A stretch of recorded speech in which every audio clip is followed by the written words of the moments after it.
Hey y'all, this is Crusader Coyote. I was going to do just a vid about some chemtrails I saw for my first YouTube screencast, but on my way to do that, some other news happened, so I'll talk about that first. Of course, I'm talking about the earthquake that happened.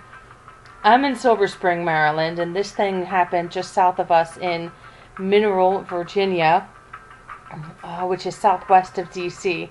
So we felt it pretty strongly up in these parts. It was a 5.8. I know for those of you on the West Coast or other parts of the Ring of Fire, whatever, no big deal. But in this area, it's a pretty big deal because we don't get earthquakes very often.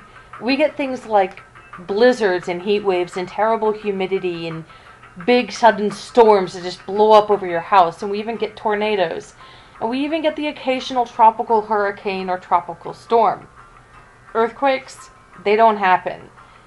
For instance, last year we had a 3.6 in this area, and it was the talk of the town for weeks. It was the water cooler conversation. When you walked up to somebody, it was instead of, oh, nice weather, you know, how about them Orioles or how about them Redskins? It was, hey, how about that earthquake? That was a 3.6. If you were that jazzed about a 3.6, you bet we're going to be jazzed about a 5.8 or a 5.9. Now, there have been some reports of damage. You go to that. The National Cathedral lost some of the finials on the spires way up at the top. Some of those came crashing down. So I'm sure that was a little unnerving for people in that area. Reports from Union Station, which is an underground train station. It's where Amtrak and the Metro and the MARC trains sort of converge and get together, and everyone can transfer from one to the other. In that area, there was some ceiling damage. Some of the roof ceiling tiles fell, and at one point I'd heard rumors of cracks of the ceiling. I don't know about that, but there were some things that fell from the ceiling in the underground train area. Also, my mother tells me that the Providence Hospital operating room had to shut down because some windows broke, sort of bust in, and there was glass all over the floor, so they had to send the people home. And then, of course, elsewhere, here, this is from Tysons, Virginia, you had some stone facades fall down, and there were reports from elsewhere in Maryland and Virginia of chimneys that fell over, things like that. Luckily, no one was in these cars when everything fell in, so thank the Lord for that. There was a rumor that was going around Twitter and Facebook and the rest of the internet that the Washington Monument was leaning. This is not true. I've seen some live footage of the monument since the earthquake. It's tall and strong and doesn't seem to be making like any tower in Pisa anytime soon.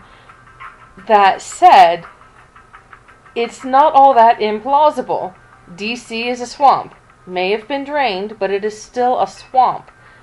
And so if rumors get started that the earthquake caused the Washington Monument to start leaning, people in this area shrug and say, well, yeah, okay, I can believe that. So it's not true, but it could have been. So that's the earthquake. Now on to what I was going to originally make this about.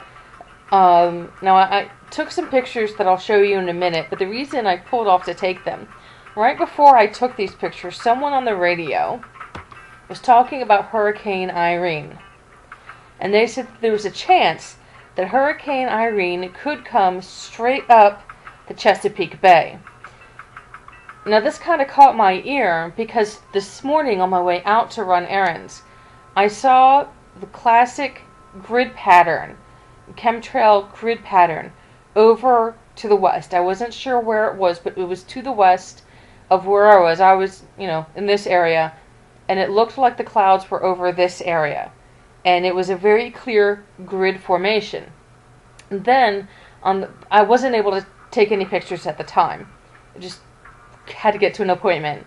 But on the way back, when I hear this report on the radio, this is what I was seeing in the sky. Now, of course, you notice that because it looks like Freddy Krueger or Wolverine got very angry at the sky for some reason. And I mean, you look at how evenly spaced these are. I didn't get a picture of the plane, any of the planes that were making these, but it was pretty clear. You could see it wasn't coming from the tips of the wings, which is where a contrail would come from. It was coming from closer into the main body of the plane. So by the way, this is running north to south. So this would be sort of the Baltimore area coming on down toward DC. Okay, and this is a little video I took with my cell phone camera. We'll get that to play for you. As I said, this is north, running south. Okay, you can see some other streaks over here, but those weren't as clear. Now this line here is at almost perfect right angles to the four you just saw in the stills. So here's the one, and again some stills of the four. I mean, it's just remarkable, the exact spacing between them. And that's really what caught my eye, because usually when it's contrails, I mean, they're just crisscrossing all over the dang place, as you would expect from planes that were going all over the dang place, out of BWI or out of Reagan National or even out of Dulles. This is a very clear pattern. And the only other thing I want to say about these pictures were taken almost exactly 20 minutes before the quake struck. I don't know what that means. Probably doesn't mean anything, but for the record, I just thought I should mention that. So that's about all. Thank you for your patience with my first attempt at one of these YouTube screencasts. God bless you all and keep you all safe. And I will talk to you all later. Bye-bye.